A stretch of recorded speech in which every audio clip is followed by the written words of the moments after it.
Bismillahirrahmanirrahim. Assalamualaikum warahmatullahi wabarakatuh. Saya Sita Amelia dengan NIM B1A125061 dari Prodi Ilmu Hukum Fakultas Hukum.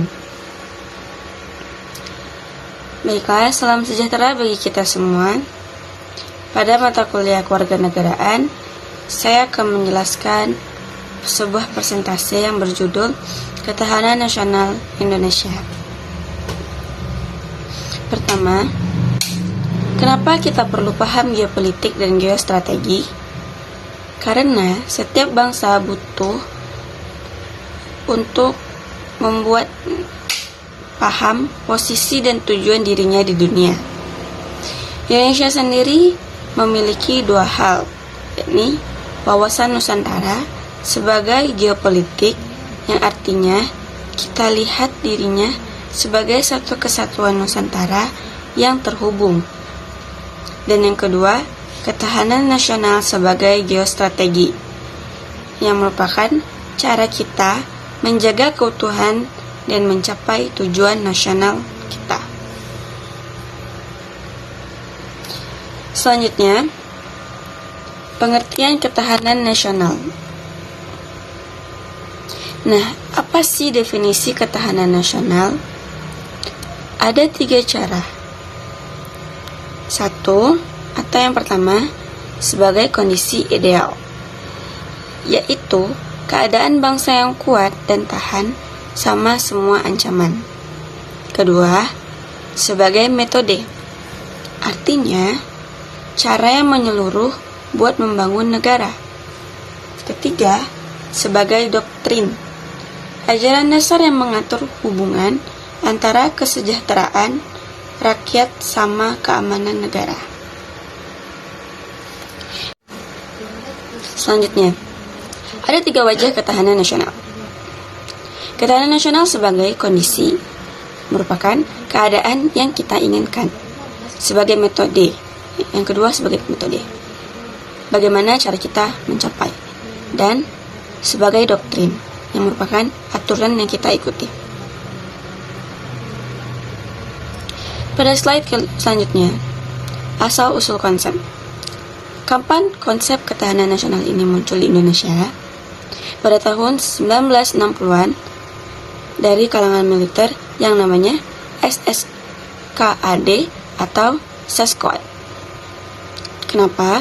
Karena saat itu komunisme sedang menyebar di Asia Tenggara. Jadi, Indonesia butuh kekuatan yang terpadu buat mencapai ancaman tersebut.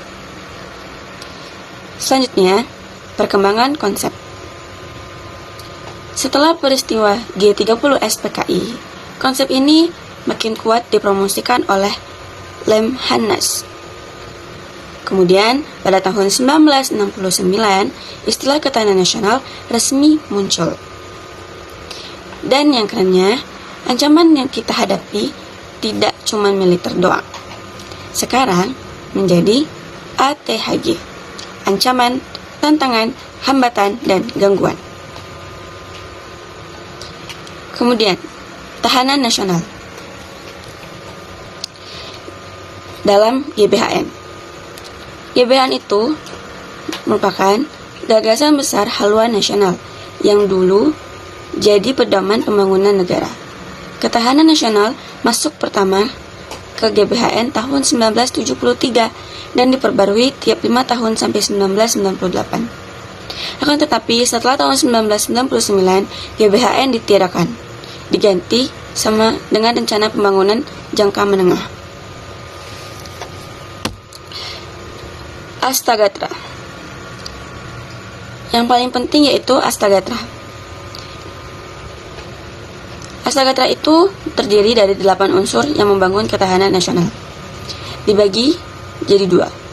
Tigatra, yang merupakan 3 unsur yaitu geografi, sumber alam, kependudukan, dan pancagatra. 5 unsur lainnya yaitu ideologi, politik, ekonomi, sosial budaya, dan pertahanan dan keamanan. Semua itu harus kuat agar ketahanan nasional juga kuat. Selanjutnya, ketahanan ekonomi. Ekonomi merupakan pilar kekuatan negara. Tanpa ekonomi yang kuat, negara akan menjadi teramat susah. Tiap negara memiliki sistem ekonomi yang berbeda-beda. Indonesia memiliki ekonomi Pancasila yang berasaskan kekeluargaan. Artinya, kita saling bantu dan tidak terlalu mementingkan keuntungan semata. Ketahanan sosial budaya. Indonesia itu masyarakatnya banyak banget. Oke, gini. Indonesia dengan berbagai macam suku, agama, dan budaya yang disebut heterogen. Jadi, ketahanan sosial budaya penting untuk membangun integritas si bangsa.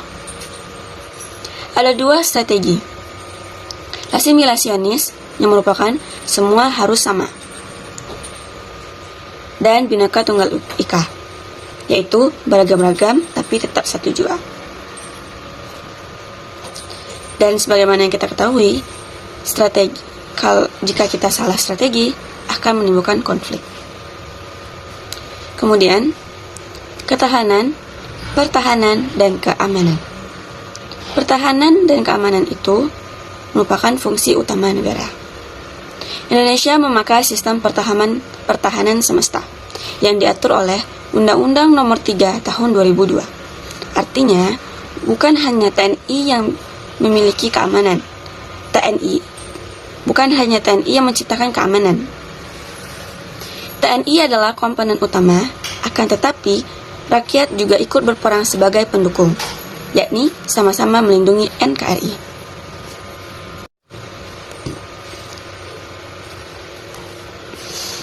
Pembelaan negara. Bela negara itu hak dan kewajiban semua warga Indonesia. Ada pada pasal 27 ayat 3 dan pasal 30 ayat 1 Undang-Undang Dasar 1945. Bela negara tidak hanya dengan cara angkat senjata atau berperang. Kita juga bisa bela negara dari profesi kita masing-masing. Misal, sebagai mahasiswa harus rajin belajar, dan sebagai pekerja harus bekerja dengan rajin. Bentuk bela negara. Ada dua bentuk bela negara. Pertama dalam bentuk fisik, yaitu langsung menghadapi agresi musuh atau ancaman yang nyata. Yang kedua dengan cara non-fisik, seperti menumbuhkan kesadaran berbangsa, menjaga keutuhan NKRI, dan atau berkontribusi buat kemajuan negara sesuai kemampuan kita. Yang mana kedua-duanya sangat penting. Selanjutnya, ancaman militer dan non-militer. Apa saja ancaman yang bisa mengancam ketahanan nasional kita? Ada banyak hal. Contohnya, ada yang militer dan non-militer. Contohnya, politik, yaitu tekanan negara lain, separatisme. Kemudian ekonomi, seperti inflasi dan pengangguran. Kemudian sosial budaya, seperti konflik etnis, globalisasi nilai. Ada pula teknologi informasi, yang contohnya serangan siber. Dan yang terakhir, keselamatan umum, seperti bencana alam, pencemaran, dan seperti yang terjadi pada saat ini. Kemudian penutup. Pada intinya, ketahanan nasional itu konsep yang komprehensif buat menjaga identitas bangsa kita. Semua unsur Astagatra saling mempengaruhi. Jika satu lemah, yang lain juga akan terkena dampak. Jika ketahanan nasional kita kuat, maka negara kita akan aman, sejahtera, dan stabil. Baiklah, terima kasih teman-teman sudah mendengarkan penjelasan presentasi saya. Saya akhiri, wabillahi taufiq wal hidayah. Wassalamualaikum warahmatullahi wabarakatuh.